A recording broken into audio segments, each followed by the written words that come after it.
আজকে আমরা করব সিরিঞ্জিং। তো সিরিঞ্জিংটা কি? সিরিঞ্জিংটা হলো আমাদের চোখের যে নেত্রনালী আছে সেইটা ঠিকঠাক আছে কিনা জানার জন্য আমরা একটা মেথড ইউজ করি, সেটাকে বলা হয় সিরিঞ্জিং।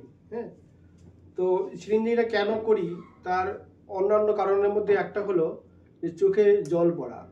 বিভিন্ন ট্রিটমেন্ট আমরা করে নিই, তবুও সমানে চোখে জল আসতে থাকে, কখনো উপচে আসে, সারাক্ষণ দেখুন কাপড় দিয়ে বা রুমাল দিয়ে সারা মুছেই যাচ্ছেন চোখ, তো জল পড়া আর কমে না। তো সেক্ষেত্রে আমাদের দেখতে হয় যে নেত্রনালীটা ঠিক আছে কিনা। তো আমরা শুরু করি। তো সিরিঞ্জিং করার জন্য আমাদের একটা ক্যানুলা লাগে, ক্যানুলা, সিরিঞ্জিং ক্যানুলা বলে এটাকে, সিরিঞ্জিং ক্যানুলা।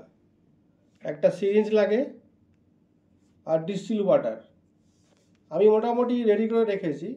এছাড়াও লাগে একটা ডাইলেটার অথবা পাংটাম ডাইলেটার বলে এটাকে। এটার কাজ হলো, এই যে আমাদের নেত্রনালী এখানে আছে, নেত্রনালীর ছিদ্রটা হলো এই জায়গাটা, এই জায়গাটা। তো এই যে পাংটাম ডাইলেটার, এটা দিয়ে আমরা এই মুখটাকে একটু বড় করে নিই বা ছাড়িয়ে নিই। ইজি হও, লাগবে না, ইজি।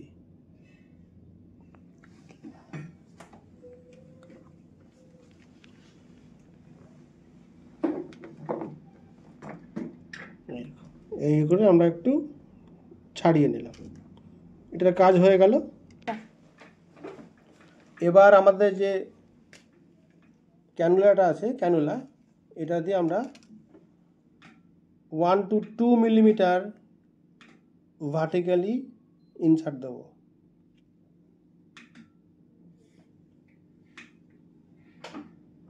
ঢুকে গেছে। এবার যাব 6 to 8 মিলিমিটার হরিজন্টালি, ভিতরে যাবে একটু, লাগবে না, ইজি হও, ইজি হও। এবার আমি করছি, এবার আমি সিরিঞ্জটাকে পুশ করব, সমস্ত জলটাকেই আমরা দিয়ে দেবো। এবার আমি ওকে জিজ্ঞেস করবো, গলায় কি জল গেছে? গেছে তো? গলায় জল গেছে। গলায় যখন জল গেছে তার মানে এই ছেলেটির কিন্তু নেত্রনালী পরিষ্কার আছে।